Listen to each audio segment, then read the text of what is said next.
All right, folks, we're here with Joey Leal, or is it Leal? Leal. Leal. 0 for 2. I'm here with Joey today because Joey and I always have a blast whenever we hang. He's out in Boise. I'm in Portland. We get together for events. Sometimes he comes here. Lately, I've gone there. It's been really fun. We connect over poi, hip hop, Super Smash. There's no shortage of fun things for us to cut up and have a good time. So Joey's here. You may recognize his studio. Joey, tell us about the studio you're recording in. This is the podcast studio where Patrick is normally here, so it's a little weird sitting here myself. Role reversal. Yeah. Right? Well, you are interesting as well. You have a totally different perspective because you're a little bit newer. How long have you been in the flow arts community? So far, I've most likely 2.5 years, I want to say. Yeah, give or take a couple of years. Give or take, yeah. In that time, you've progressed at such a crazy pace. I think it's worth talking about how you did it, your mentality, some of your habits, some of the equipment you use, how do you keep it fun and things like that. So I guess we could jump right into it. For my intro, it's just always fun kicking it with you. I mean, likewise. Yeah, like our recent shtick was like the flow arts and rap hype man. Oh yeah, totally. Everyone in flow arts is like, yeah, we're a bunch of weirdos, but we're not very exuberant. So to have a hype man is just so mematic. I love it. I love it. And like specifically, the reason I wanted to bring you on is because I think that given your fast progression, you can motivate the next generation to learn as fast as you. I feel like I learned at a what's halfway between like a rabbit and a turtle. You know how like lawnmowers have like a chimera. I learned at a chimera pace where it's like some things very slow, some things I just put in the work and learn quickly. So yeah, I think you learn at like for sure a rabbit or maybe a jackalope pace. And like I want to learn the next generation to motivate the next generation to learn tech fast. How you did, but you also have a life outside of flow arts. So what's the degree you're working on right now? Computer science? Yeah, I'm in network and systems administration at the moment. Yeah, let's get like the 30-second version of what that is and why you're interested in learning it. I'm interested in learning it. I grew up with computers most of my life. I was ripping apart computers with my dad. He's been in the tech field for many, many years. And that's something that I don't think is going anywhere. You need an administrator to put all the rights and things in for a company that you're starting up or doing all the networking and they need to go and just stuff like that. Building the towers. So it sounds like IT. Yeah, IT most of the time. I'm just their insurance and I kick back until something explodes and then, then I got to get on it. Then you call in the bomb squad, right? Exactly. Yeah, IT is an incredibly important role. It's a little bit more boring than, it's not as boring as coding because you are in the field a lot. Yeah. But it is so important. And I think they make good money. I also think that IT is really focused on problem solving where there's no there is a manual, but like a lot of times you're not using the manual. You're just a lot of troubleshooting. Yeah. In front of the client while they're staring at you like, don't you know what you're doing? On. Yep. So you like that. You like technology. My dad was in technology as well. So now I'm more into the like chemical side of things. But I will be working with a lot of controllers and like chemical feed equipment. So I think we can chat about circuit breakers and high voltage and fun stuff down the line. Oh yeah, once we get more experience. Okay, so actually let's kind of like start there a little bit. So what are some commonalities between like technology and flow arts? And flow arts? Ooh, that's an interesting question. Because you only do things you like in life, right? What do you like about both of them? The Venn diagram, right? It's computers, flow arts, and there's like this tiny little overlap. Yeah, there would be an overlap. I don't know. I think of it as like more problem solving. I like puzzles. I like things that are challenging to my brain. So just putting those sequences together is like it's troubleshooting it away for me because it's like, okay, well, I'm not tossing this right. Let me calculate a little different. Let me maybe tweak my arm this certain way to kind of calculate that and get that to the point where I want it. So I don't know. It's like troubleshooting. Just Do you ever use technology like watch yourself in slow motion to figure out what you're doing wrong? I don't. I do remember you showing me when I was learning, I think while playing Cascade. You slowed it down for me, and I was like, oh, I've never even like thought of doing that. But since then, I haven't really messed with it too much. Oh, Don't know dude, why. I keep tripods everywhere because like Mhm. the 2 or 3 minute investment in filming yourself doing something in slow motion a couple times, and then when you take your break, just going and watching it is unbelievably helpful. Okay, might have to take that into accountability. Yeah, I still do it. Tucker, Tucker, hi, buddy. he's so sweet. He doesn't understand technology. He thinks I'm just talking to the wall. But He's like, "What are you doing?" Dad, why are you talking to the wall again? Okay, so the commonality would be problem solving, kind of like, are you into Rubik's cubes by any chance? No, I'm terrible at Rubik's cubes. I've attempted them many of times. Did you like look up how to do it, or you just like picked it up and tried? No, I just picked it up and I was like, "This is not for me." And I remember back in the day, they had the stickers, and I'd like peel them off, and I'd be like, "Look, Dad, I solved it." And it's all like crooky. Yeah, it's sure you He's did, like, son. "Sure, you did." Yeah, I ran like a Rubik's Cube club for a middle school I taught at, Oh, and no they way. would these eighth graders would pull up with Rubik's cubes that were like 5x5s, or they'd have like pyramid ones or cylindrical ones What? that rotated. And yeah, there's like over I think 100 different types of Rubik's These like kids are polyhedrons. cracked. Yeah, dude, and like they'd be like failing my class, but then they'd be solving like 10 Rubik's cubes. Yeah. I'm like, all right, You're like, priority. all right. Yep. Priorities. But it was I don't know what it represented exactly because you memorize how to do it. It's not like you figure it out intuitively every time. There's like Mhm. an algorithm or whatever. Pattern. Yeah. To Yeah. some sort. Yeah. And I think they just like the physical feel of it in their hand. It's kind of like a fidget toy, Okay. which is kind of where flow arts comes in for me as well. I Oh, was yeah. going through college, like we had to write these long papers for School of Education, and just for every hour, I'd spend like 5 to 10 minutes spinning my pod poi and listen to some EDM, and like it totally expanded my stamina for schoolwork. So, do you find that you use flow arts while you're doing college?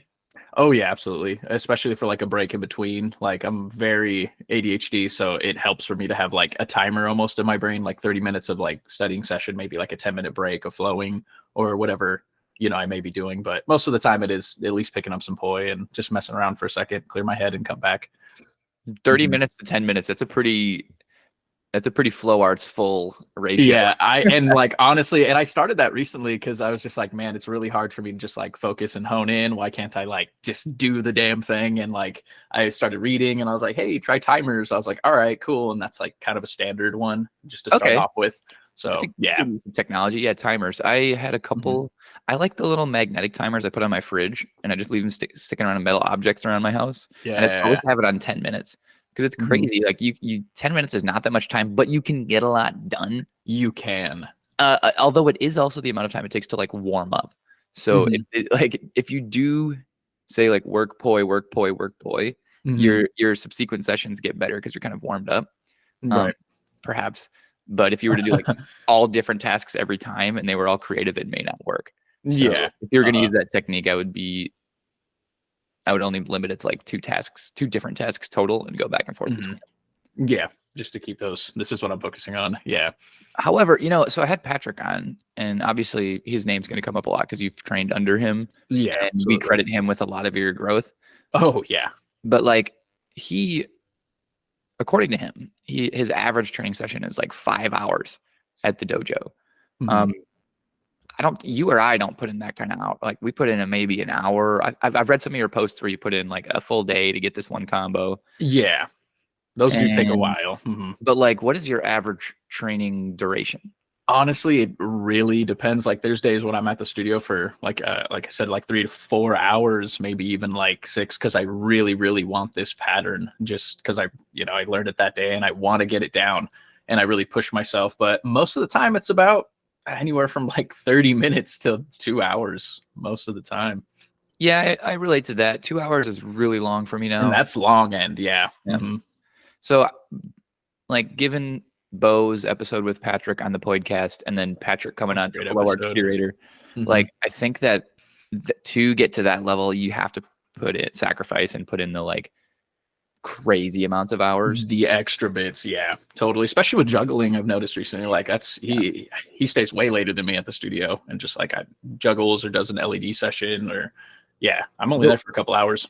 I would say for juggling progression, like it's really important to do the warm up and then to do the 2-poi version of the pattern, as opposed to just like trying over and over. That almost is like hitting your head against a brick wall. Where if you do it with I'll do like Seb's mess with 1 poi a lot, where I'll just sit there and I'll just like figure out how I'm gonna have to catch it and pull it across. Training that muscle memory almost And I'll just for do it with those. bean bags and then Hmm. clubs, and like you said, I'm just building the muscle memory. Yeah. Otherwise, it's too complex.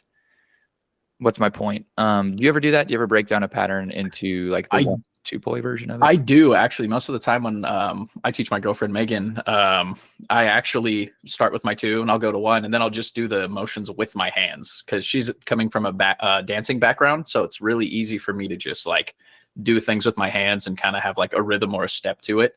So it just translates well for her. Do you use music so that you can like glom onto the beat? The Not really. Sometimes I beatbox with her or just like mess around and just like boom, boom, boom, or like something weird like that. Bitty bitty bum bum. Yeah, exactly. Oh man. I've been doing FaceTime sessions with Kelby where she learns really quickly, and I'm like amazed that FaceTime Yeah, is so Kelby's cool. effective.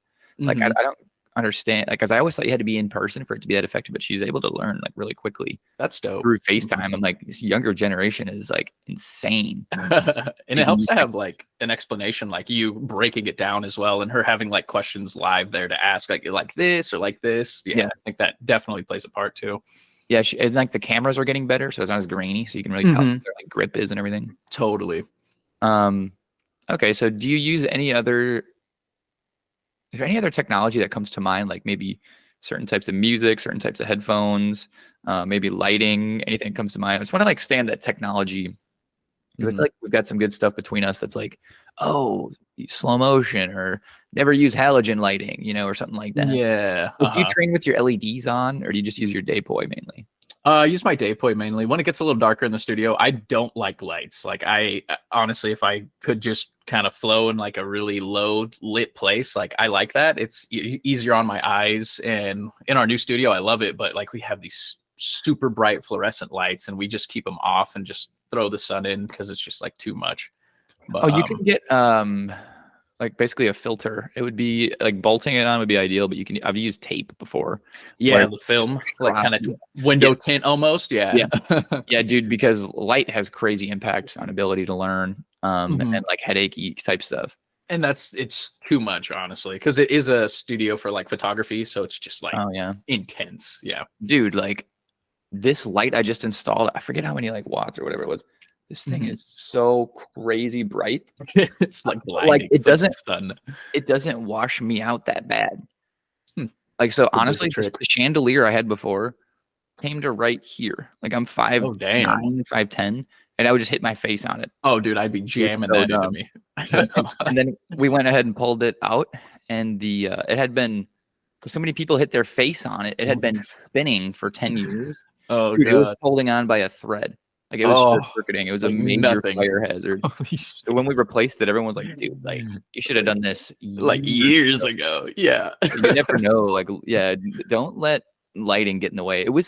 I just hired my neighbor today. I paid him like $40 or something. Oh, nice. That's $40 real quick, dude. Nice. Oh yeah. Cool. Sometimes I film with a green screen right here. And like the fucking like huge chandelier, and only like 3 of the sockets worked out of 6. It was totally stupid.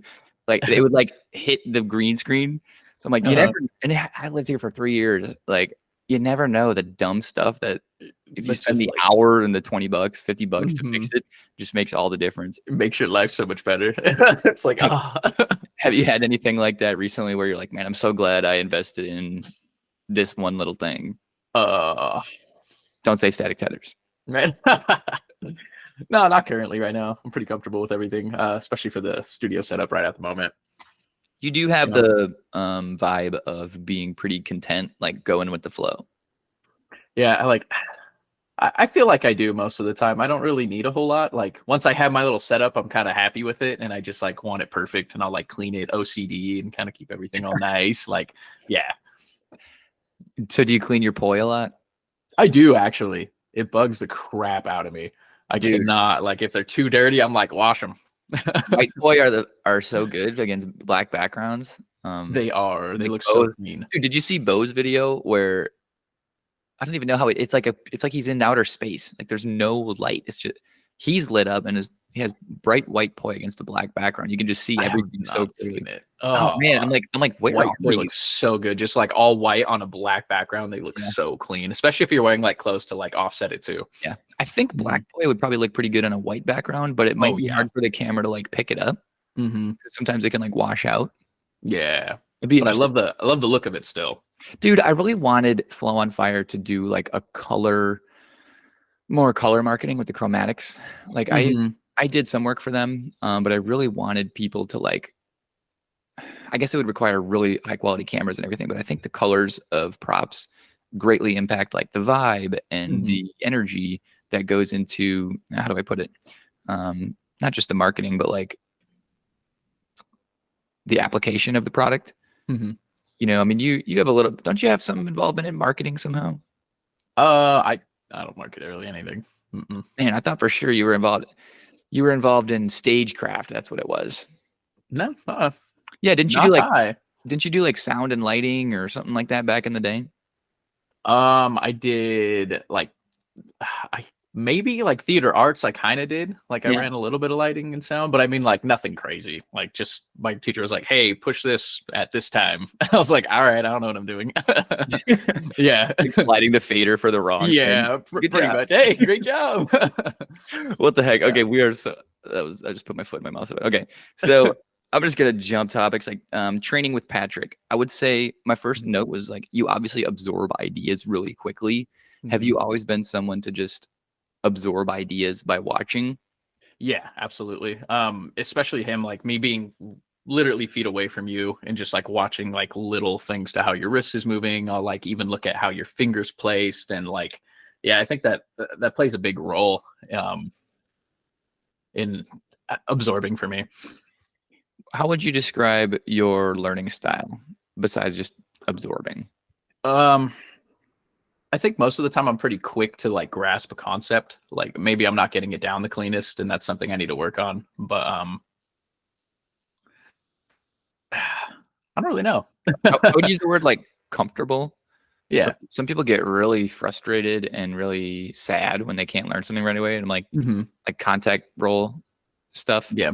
people will get really frustrated. I'm like, oh, dude, this took me Yeah, stupid and amount of that's what time. I keep in mind, like especially seeing Patrick, like he's been in it for a long time, and his pockets are super deep. So it doesn't really discourage me when I can't do something or get it down the first couple times. I mean, even a week or two or three down the line, like if I'm not getting it, it's I still visually see myself progressing, and I like feel it physically as well. So that is enough for me. I don't need to like get that trick right then and there.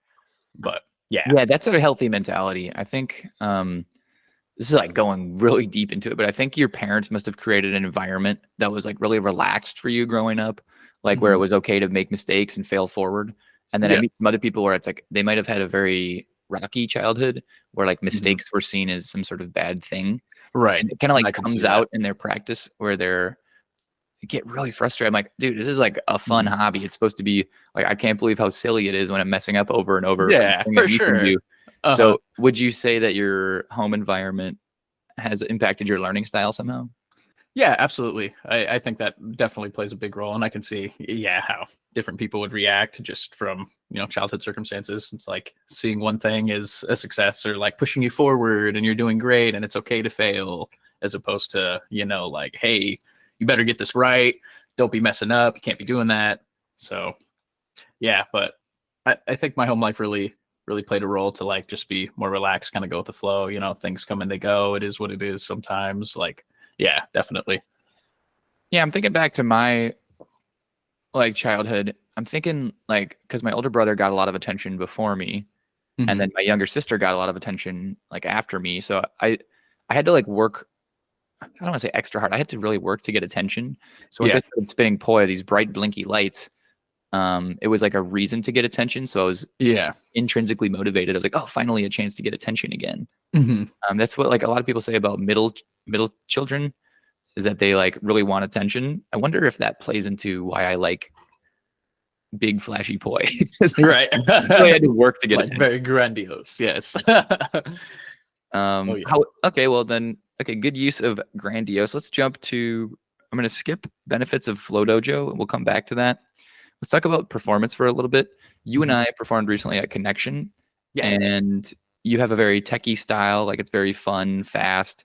People Mhm. watching like can keep up with maybe 10% of it. You're doing crazy contact rolls, tosses, spiral wraps, two poi, three poi. How do you Mhm. describe your performance style first, and then what do Uh, you want it to develop into? I would describe it right now is honestly, I still feel like it's rocky. A lot of the things I've like learned and I really have down is kind of what I just throw into it. It's hard for me to do contact and incorporate those things. I feel like I don't have big pockets for flower patterns yet. Um, just different types of three poi patterns as well. Like just flowers, I feel is what I'm lacking on. So the future of performance, I used to dance a lot. As a kid, I was in kind of dancing classes like hip hop and stuff. So I feel very like comfortable dancing with my body and like just doing fluid motions. So I'd really like to learn to dance and like perform more with my prop. I do move around with my feet. I try and like kind of flow with it, but it's completely different having like a choreographed performance or really using that prop in a dance. Like, yeah. And we're having Ty coming on. So yeah, it's like the king of it. Dude, I was just DMing him this morning. Oh yeah. Yeah, he and I go back a little bit. He when I like very first moved to Portland, I kicked it with him, Nice. and no, like he doesn't really post like his juggles are Mhm. like way better than mine.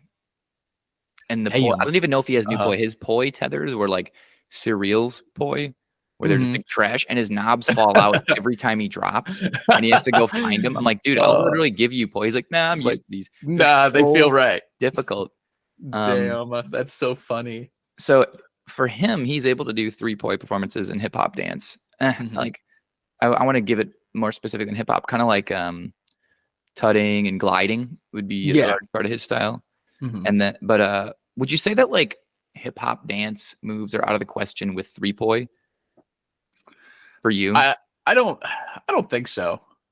I think I think there's ways that you can manipulate anything to make it work and match with your body. It's just all about finding that way to manipulate it. It could Yeah, be hard, it could be it's hard. easy. Yeah. Yeah. I think like one poi I can do all sorts of cool footwork with, and Yeah. two poi somewhat. Like when it gets Mhm. to three poi, I'm like I'm just juggling and doing It's pat. like, yeah, trying to Do like give yourself shit. those gaps to move your body in that way. Yeah. Yeah, Mhm. especially with fire because you have to keep them moving. Oh yeah, that's a whole different beast. So you wanna you want to incorporate flowers and hip hop? Yeah, I would say Ty. Like, dude, study his stuff. Prop dance culture. Yeah. Mhm. Um, Totally. quick side note: did you ever see his app, Flow Arts Meetup? Yeah, I've actually recently looked into it just a little bit since we are having him on. Like I said, I was kind of I didn't get to install it yet, but I was kind of looking at little reviews and like pictures of it and stuff. But it It's looks pretty a cool. it's a GPS. Where in a city like Portland, it would be pretty cool. Hmm. Honestly, though, like I think the most effective tool for meeting flow artists is like Facebook groups for your local Yeah. area. That Hmm. seems to be the most effective. But like, if there was some sort of mass migration away Hmm. from Meta and Facebook, the Flow Arts Meetup app would be amazing. If there was a culture around like Oh yeah. in the summer, people just spinning out, you just run into artists. That'd be sick. Hmm. That would It, be cool. every once in a while, I'll run into like flow artists on the beach or in a park, but Hmm. it's pretty serendipitous. It's not like I checked my phone and I knew they were going to be there. We All just have right. our weekly meetups, and like it's Monday fun day at the park, Tuesday's juggling day at Hmm. Jaja, Wednesday's flow day at Jaja, Hmm. Thursday I go to the roller disco, and then there's like one or Nice. two hoopers or poi spinners there, and it's just like Cool. my week is set up for me. That's how amazing Portland is. But if you're in a city like Boise or Meridian or Mm. whatever, it might be kind of few and far, but just like you have a weekly Oh meetup yeah. once a week, Yeah. it's We like have a kind of. fire night, and there's like not a whole lot going on, really. Hmm. So I see room for that app to really develop, and I think Ty is like a visionary in so many ways. I mean, Yeah. dude, the Totally. funny thing about Ty, you ever like talk to him in his text? He uses so much slang and like I call it kind of like silly language. Uh Like he'll huh. spell more MOAR, and he'll be like, I need to learn more stuffs. Yeah. Uh He talks like that, but he's like huh. a PhD I love it. bodybuilder, like Yeah. intellectual. Like he's I like, love it. I need to get down to Troy's level so that we can like connect. That's so funny. Um, oh yeah, yeah, dude, yeah, he's an incredible human. So nice. Yeah, I'm excited to chat with him a little bit. That'll be awesome. Hmm. Okay, so we talked about performance goals, and then we wound up talking about Ty because he represents what we both wish we could do, which is hip hop 3-point. Hmm. Um, you mentioned flowers. Can you go into like maybe not which exact flowers, but like what do Yeah. flowers represent, and why would an audience like flowers so much?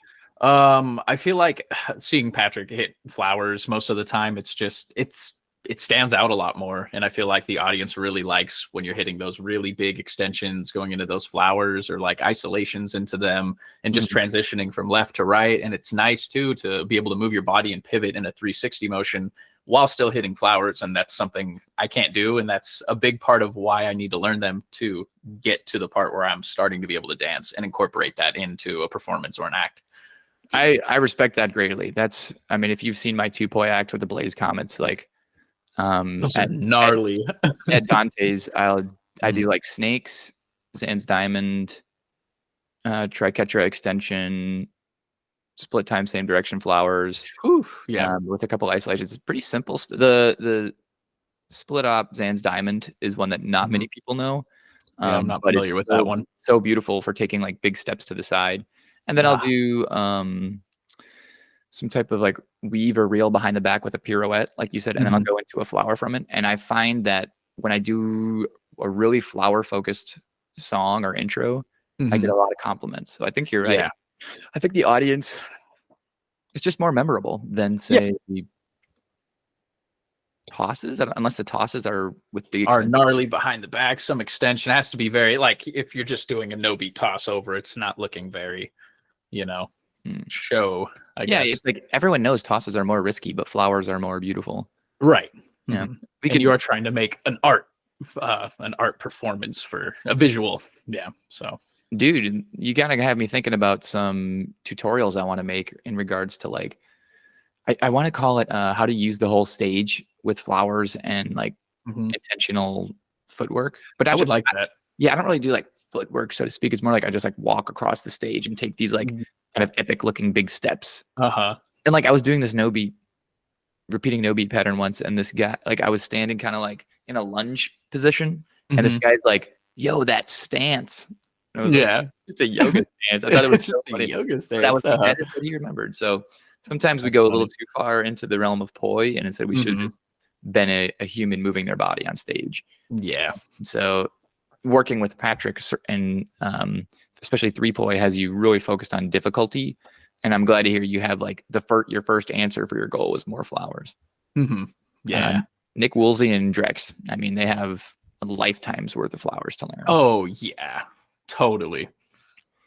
Their All right. pockets go deep with that. And also coming back to the dancing as well. I'm trying to again, my girlfriend Megan's in ballet, so I think Oh, it's cool. important. I'm starting to kind of learn with her and when she goes into the studio, learn some footwork. And I was in theater arts for a long time too. I was a little theater kid since 7th grade. So like being on stage and being very aware of like having stage presence and like moving around is like super important. I just wanted to add that.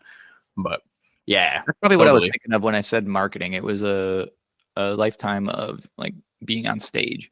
Hmm. And Yeah. then I conflated the IT with like sound and lights or something. I don't know. Okay. Ballet, huh? Yeah. So you're gonna point your toe and get a toe cramp during your You already know. dude. I had a toe cramp. I'm wearing these like zero, like there's no heel support on these shoes, and I was Mhm. like pointing my toes, and they started cramping up in my performance. So I Oh, was like trying to, or no, it was like not my toes. It's like I guess bottom, the arch of my foot was cramping up. I get that same cramp and it hurts. It's like debilitating. It was for a split second, and then I kind Yeah. of Oh like yeah. put You all gotta my push weight on my through. foot and like push through it. I'm like, I'm Yeah. interesting. I think there's 5 things that cause a cramp. It's like potassium, sodium Hmm. imbalance, hydration, strength, flexibility, and then just like overuse. Oh well. And so I'm like, That makes sense. probably Yeah. dehydrated. I'm probably dehydrated. Need more bananas. Dude, I've heard Bo Juggler like at flow festivals. Like, there's a pile of banana peels next to where he's juggling. No way he's just like He rattling only them. eats bananas. Yeah, just like Diddy Konging it. That's Just, that's so good. I guess Diddy Kong doesn't Uh, eat bananas. He just throws the. he just throws them. Wait, so he has a bunch of banana peels on in his pockets that on the pants he doesn't wear. Where is he pulling those banana peels from? Where First of are all, they? and like, why is there not a banana in them? Yes, exactly. Like, he ate them all before the match. Like, dude, I'm gonna need a lot of banana peels. I'm gonna have to eat like 30 banana peels. Like, before. What the heck? You ever seen someone actually slip on a banana peel? No, On I don't some think I have. linoleum? I Oh, have dude, not. I've seen it and it's been me. Like, I stepped on this banana peel on some linoleum. Literally, Uh, my foot slid on it like a roller skate for like 10 feet, dude. oh my god, no Like maybe even like way. 20 or 30. Like I like went around a corner and shit. It was crazy. What the fuck? I'm just kidding. I was like, no way. Dude, they're crazy slippery though. Yeah, I've never. I just thought it was like a cartoon thing. Like, oh, let's just throw Oh, it there, dude, like they're some slick. Mario Kart shit. I didn't think there's any validity to it. No, They're slick. They're that's slick. funny. What's annoying in Mario Kart is if you hit a banana peel on a straightaway, you still spin out. I'm like, where'd that like spin come from? Yeah, just Like you should have to like drag it under your wheel for a while, no and then when you hit traction, it, and yeah, then flip. careening. All right, so we touched on training with Patrick Fitzgerald and how you can become tech focused, but in the back of your mind, you're trying to learn flowers because it will improve the aesthetics of your performance. Mhm. I'm gonna go back to a topic I skipped, which is the benefits of the Flow Dojo. Could you lay out like 2 or 3 of the main benefits of working in the Flow Dojo, where they Oh have a yeah. physical space, they have Mhm. gigs that they do, they have a culture, they have like lessons. What are some of Totally. the benefits to you of that? The benefits to me when I first started getting into poi, they were immediately there for me. I met Foster and Bug. Those are kind of the 2 people that run the studio, and followed by the senseis and kind of us, the uh, I guess higher ranking people in it. But no, they've just given me a place to really spend all the hours that I need to spend in the beginning, and just like keep going and grinding, and just like, especially for winter months out here in Idaho, it's just Yeah. constantly snowing. It's super cold. I don't have vaulted ceilings in my house, but having like that like sanctuary to go to was like super important to me, as well as the culture. I mean, like I'm still pretty fresh into this, so this was like very, I didn't know this was a thing, very revolutionary to me. So I met a lot of people, realized like, oh, fire nights are a thing. People spin fire randomly in Boise, and I had no fucking clue. Meeting up with them, and then gigs as well. Foster and again Bug really, they go out of their way to find all these random gigs. They put in all the footwork for us, and like I've gone to the Renaissance fairs, I've gone Oh, cool. to like just clubs locally downtown. We've gotten permission to spin in Freak Alley from the city. They've went into like City Hall and sat in for us to like get like Wow. these like insurances and like the thumbs up from fire departments for us to do all these gigs that we do. And yeah, I think we're very one of a kind out here, and our community's growing, getting bigger. We have really like high skill level people like in different props in our dojo, as small as we are, and as weird as Boise is a place to have those things. But yeah, I think it's a diamond in the rough, if you will. I think But so too. That's been dawning yeah. on me. I think Boise Mhm. is one of the top 10 places to move right Yeah, now. currently Yeah. it is. And every time I Mhm. bring it up, I'm like, hey, I'm interested in someone in Boise and I'm thinking about going out there more.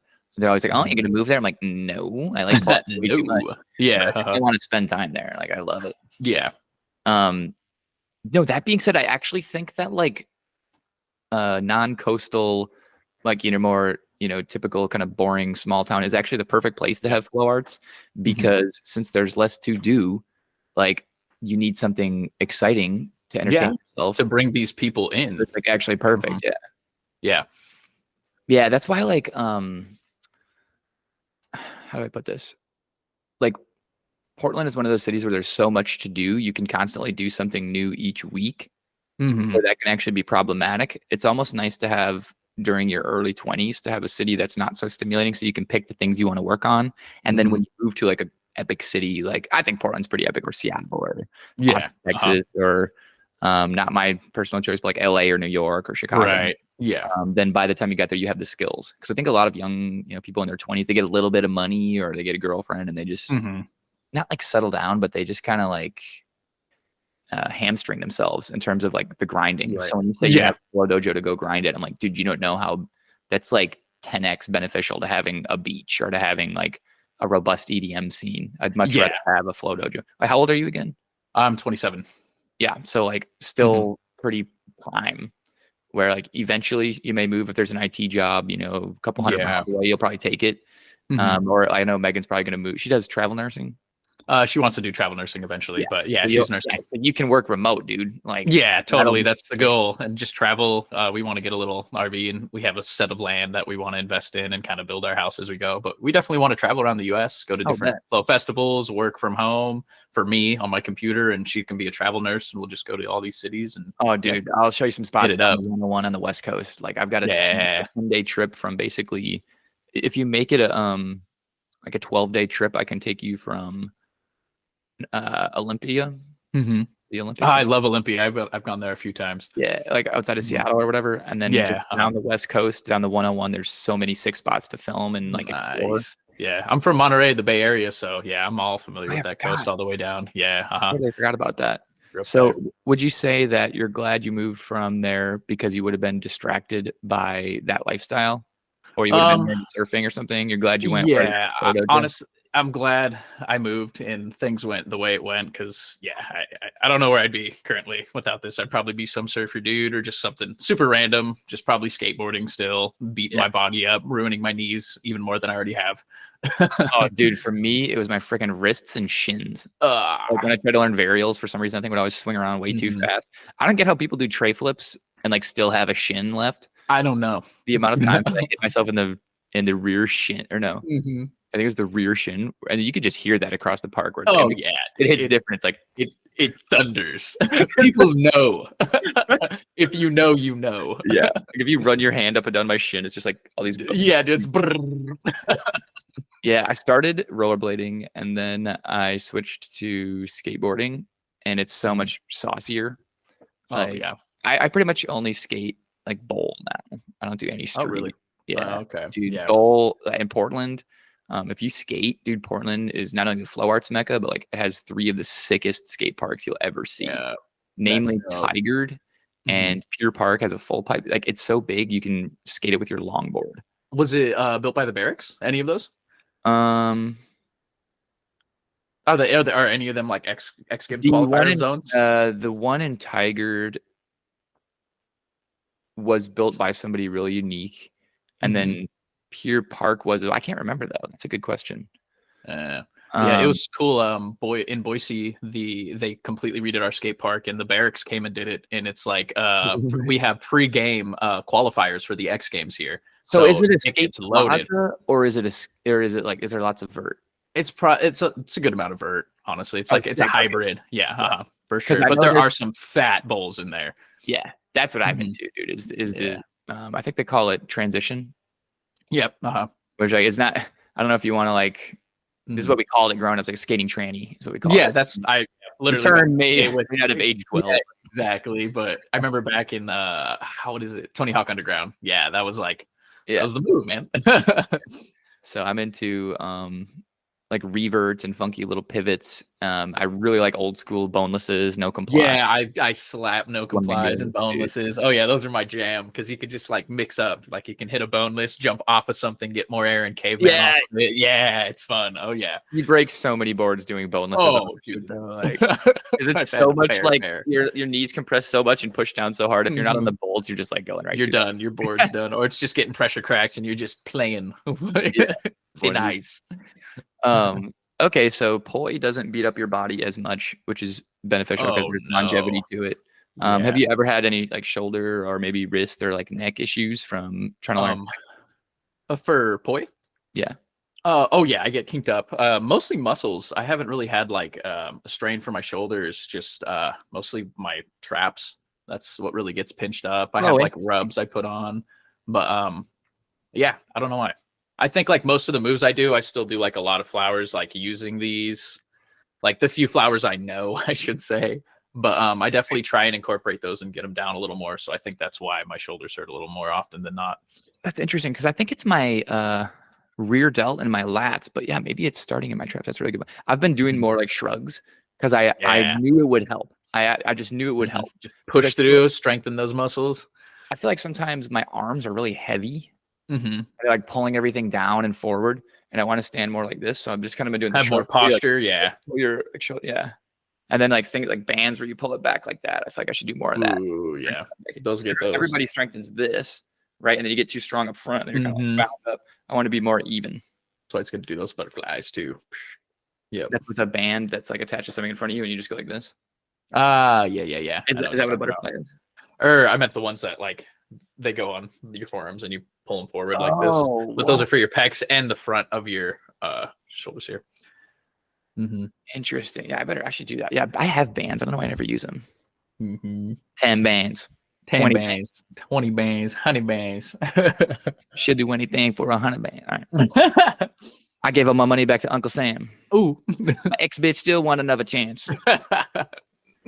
Make it rain, make you do the running man. That's Joyner Lucas. Oh, okay. I love Joyner Lucas. Okay. Okay, so we touched on so many different topics, and a lot of them started with performance goals. And if you start with your goal, you can kind of work back and see like discipline, specific Mhm. patterns, stuff like that. I have this last essential question on here, which is like the difficulty of learning new tech in 3-poi, given that you can blow out your shoulder or that you can get frustrated. Like, is it even worth learning new 3-poi tricks, or do you think it's better to just like hone easier flowers and become a better dancer? You know, obviously there's a balance, but yeah, I definitely want to get 3-poi in the mix. I think it, and again, like it is a performance, and I think 3-poi is very showy, especially for juggling and all those sorts of patterns. Sorry, I lost my train of thought. well, you said 3-poi is showy, dude. Like, dude, I think like 2-poi is really showy. I think 3-poi has the potential to be really showy, but it's like it has this crazy disproportion of like it can go wrong and it's too hard to follow. Yeah, where 2-poi is like relatable. So lately I've been thinking just like Blaze Comets are like the showiest thing I own. I love those. Those are Dude. so awesome. I want to get a pair so bad because honestly, like if that was just the jam for performing, that's like the only prop I'd use for poi, to be quite honest. Yeah, there's a couple things about them. One is when you first get them, like never fully dip them because the burn they give you is unexpectedly hot. And then I recommend going a little bit longer with them. And then I just use the regular ultra knob with them. I don't use like sphere knobs or anything because I'm not doing nowadays. I don't do that many tosses with them. I see. You know, the tosses I do with like my static tethers and sphere knobs, but those Blaze Comets, I'm like, I pretty much am just doing that. You're like, I'm good. Flowers, yeah. Yeah. Okay, so the train of thought is basically like the pros and cons of like grinding 3-poi, because dude, you know what Patrick and I have both found is like 3-poi content gets a good amount of likes, but like 2-poi content gets a ton of likes. It's true. And so true. And I'm not just doing it for social media, but like if you take social media as an indicator of what the world likes, because that's what it is, you might assume that that's the world just wants to see more 2-poi, and the 3-poi is kind of like for the spinner, it's his thing. Yeah. Do you feel like it's worth getting to like Patrick's and Bo's level? Like you want to put in the 100,000 hours or whatever they put in to get to that level, or is it more like it's just a hobby that you keep for yourself? A little bit of both in a weird way. Like I don't know, like stressing to go to their level, but I see a pattern. If it's a cool pattern, I'm like, hey, I would love to add that to my belt. But it's not like something like this whole discography of like all these different patterns and juggles. Like, you know, I'll pick a couple here and there that I enjoy for myself to use in a performance, or hey, this can fit in here and that would be really nice. So yeah, just depending. Yeah, just being selective, because if you try to learn everything, it'll probably just be sloppy. Yeah. That's what I'm finding is like I've spent the last maybe year. I think I did my 3-poi challenge and selected the swaps I really like, and then like a couple patterns, and I'm like, I've just been cleaning them up, and I think that I was taking on too much for a while with 3-poi, and then to spend the last year, so like, and I swear I'm not being lazy. I'm not like not trying. I'm trying to learn Seb's mess and all these windmill and everything, but so like hard. And half shower. But like really cleaning them up has had good benefits from like the compliments I get from the flow community are from my performances at Dante's. They say more positive things about like, oh, that was really clean. Yeah, totally. More than they'd be like, that was really unique, you know? And so I'm like, oh, there's something to be said about learning new stuff is 2 steps forward, but 1 step back. And I might even say it's like 1 step forward, 2 steps back, because people relate to clean performances more than they relate to like difficult or creative performances. Right. And so I'm like, I don't know if you have, if at 2 or 3 years in, like you probably still want to keep learning. That's where Yeah, the for sure. dopamine's going to come from. But like, have you ever Absolutely. dedicated time to just cleaning up patterns? I have, and Patrick's been really good, and he's been my friend for so long. So like, he can be very constructive and like criticize, like, hey, you should clean that up, like Mm. that. This is kind of down, like it needs to be more up. So yeah, like from the beginning, he's stressed to me like make sure those points are where they should be. You know, just I like drill and run it, even though I have it down because I do want it to look as optimal as possible. I still have that kind of like mentality going into it. Optimal. That's such a gamer term. Yep. Dude, I have this document that's like the aesthetics of three poi. Let's see if I can remember them. So like one of them is tension in the tethers. I can't find it right now, but so it's like I can't remember them, but like keeping the tethers tense so that they don't flop. That's part of it. Keeping when there's three poi, keeping them all at 120 degrees to each other. Dynamics, so going from fast to slow, and then like keeping the no beats all at the same height, to show that control. Yeah. Man, I really wish I could find this freaking note. It was so interesting. I'll give it another sec. Yeah, I remember Bo, too, on a little video, he was saying like keep your elbows, I guess, at your waist or kind of almost tucked in, like more relaxed at the bottom instead of keeping your arms out in front of you. That tip helped me so much. Oh yeah, same. As soon as I brought it back a little more, I'm like, oh my God, it's just falling in my hand now. Yeah, he knows. I mean, dude, think about how much work he's put in terms of like figuring out how to describe something because he doesn't speak English. He doesn't juggle clubs, so he can't do it in slow motion, or he can use slow motion on his camera, but he can't like do it, because you'll see I use clubs a lot to break down poi. Yeah. Dude, I'll show you this trick later on how you can teach people the 3-beat weave with clubs. Oh, weird. The reverse 3-beat, dude, it's so funny. But anyway, like three poi aesthetics. Tell me what you think, like some of the specific things about three poi that you think look so good. I really like I'm weird, so when I learned three poi, I'm right hand dominant, so all my contact I do really well is with my right hand, but for some weird reason I do all my two poi one hand stuff in my left. Oh, so no. I'm able to like do spiral wraps. Do you and skate like goofy? No, I skate regular. Okay, so I do all my two poi one hand stuff in my right hand, which is my dominant hand because I'm not an insane person. No, you and Danny Rose. Wait, does Patrick put them both in his left hand or his right hand? Right hand. So he's right hand dominant, but he does his 2.1 hand in his right. But it was weird. So it really helped me. Like, okay, I definitely can triquetra with like my left hand or just like keep it going. So with my right hand, I could just concentrate and do like my tosses with my right hand. So it just really helped my brain, and it didn't make it so difficult for me. Dude, that's wild. It's helped me out a lot. Hand is the more important role. Yep. So it's a more toss focused. See, like, man, see, when I watch Danny Rose, I'm like, all this crazy stuff he does with his 2.1 hand. I'm like, how are you doing that with your non-dominant hand? I just lefty doesn't like to cooperate that well. Yeah.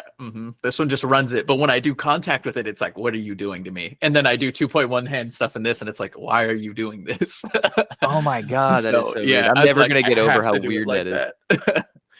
Yeah. Well, I guess I can't find it, but the idea is in Flow Arts Curator, I'm always trying to like develop the meta and the vocabulary for people to apply to make things easier. Yeah. So I would say probably in three poi, the most important thing would be like spacing, where the poi are like spaced apart. Yeah. Whether or not that nice, like, it's like 120 degrees. Yeah. It's basically a Mercedes symbol, where it's, the angles are like that. Yeah. And I see a lot of three poi where they get really muddy, especially with like filming, the camera can't pick it up. Yeah. So, next time you film yourself, like look for that 120-degree Mercedes. And when you see it, you're like, oh, there it is. It's like perfect. Dude, what is it about a tri-stall that just looks so cool? Dude, in my most recent video, it was sloppy. I was like kind of slanted down, but I mean, I was working on it for a while, and I just threw it in the middle of the flow, and I was like, I'm keeping it. Looks good. Nice. So I'm trying to do this tri-stall where it's like tri-stall into, you guys call it a carryover. tri-stall, like carry over, and then a release, and then it's like tri-stall, toss, switch back into tri-stall, but they're all different tri-stalls. Because if you think about it, everyone just does like that one Boom. Yeah. tri-stall. But like Sheridan shows me these vertical tri-stalls that he does that they're never ending. Dude, yeah, if you think about it, if you can stall 2-poi at the bottom easily when they both go. for butterfly. But like stalling 2-poi at the top, that's a double a little top more stall, it's very strange, and he can do it where it's just like it's a tri-stall every beat. He's going like this and it's tri-stalling every time. Oh, weird. That's cool. I like that. I DM'd like Vojta. I was like, you should learn it and make a tutorial about it because like it'll be beautiful that I'll be able to learn from that. That's I was like, I'm like stuck because I know how cool it would be, but I can't freaking do it right now. Get it? It's so weird. Tri-stalls, and you just keep hitting over and over and over and over again. It's so annoying. You gotta find that little key. For me, they'll like if they hit, that means it was about to be clean. If they don't hit, then they just get into these like crazy tangles on the z-axis. Like why? But yeah, I think when I get back, and it's hard on my shoulder, honestly. I think when I go back into learning new stuff, I really want to learn like at least like 3 tri-stalls because Danny Rose does a ton of different tri-stalls. Yeah, out to the side, and they're not all like crossing each other. Like it'll be like 2 over here and 1 over here.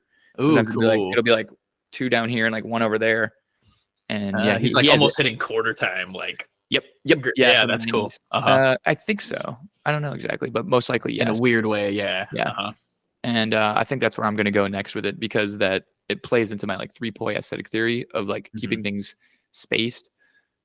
90s. That's something I never got into. Dude, I'm still trying to get into 3Ds. They're so weird for me as well. I'm glad we both have new territory to work towards. That's like mind-bogglingly difficult still. Yeah, because that means the hobby is it's a lifetime hobby. Oh yeah, and that's what I love about it. I'm so glad I found it when I did. Like, yeah, I don't know where I'd be. It's cheesy. I feel like a lot of people say that, but like I don't know where I'd be without it. Yeah, probably skating, wrecking my shins, limping, and my knees, and dying. Yeah, to land like something that wouldn't even make a dent on the internet. Literally, exactly. So I'm like, all right. Well, sweet, man. I guess my final question for you would be like, how over the course of starting an IT career and traveling with your girlfriend, your partner Megan, how are you going to balance flow and work? Great question. Probably with 30-minute timers and 10-minute breaks. You're just with your client. You've been working for 30 minutes. I'm like, hold on. Timer goes up. Like, yo, let me I gotta go flow, dog. I don't know what to tell you. Like big cans, headphones on. You're like, yep. You want me to solve it or not? I'm gonna be over here. Hold a minute. You just like click play. There's like some Megan Thee Stallion playing. You're like jamming out. No, but I guess I don't know. I'll have to wait and see when I get there. But I mean, right now I feel like it's things are coming, and you just kind of have to go with the flow and making time for things. And I think things are important at some point or another, and not. What's up, dude? Pat's here. What's up, fella? Are you gonna sit on the couch or what? Come sit down, dude. I know you can't hear. I want him to like be wearing a robe. A robe. What are you guys doing in here? Hey, fella. You can't hear, but hey, refill his coffee while you're there. What are you doing? Yeah, right. More coffee, sir. But yeah, that distracted me. Your answer is basically like, go with the flow. Yeah, go with the flow. Honestly, I guess I'll see when I get there. Just keep them with you and like jam when you can. Yeah, no matter what, they're always in my car. They're always on my person. Like I'm always just gonna hop out and do it just because I love doing it. Dude, glow stick poi, you can just fit them in your pocket. Like this is like I learned it from Hindi and a couple people out here. They'll just be like, they'll just pull it out like real slick, and that's so ready funny. And they don't have knobs. It's literally just like a shoelace. So just That's so funny. Yeah, I want to scroll less. That's for sure. I can relate to that. Like flow more, scroll less. Yeah, totally. All right. Well, we got the IT podcast 3-poi juggling Joey Leal sharing dropping knowledge, man. I can't wait to see your journey. If you progress at the same rate, you'll be an absolute legend. And after your 10,000 hours. So keep up the great work, man. I appreciate your time. Thank you, man. Absolutely appreciate you. Thanks for having me on.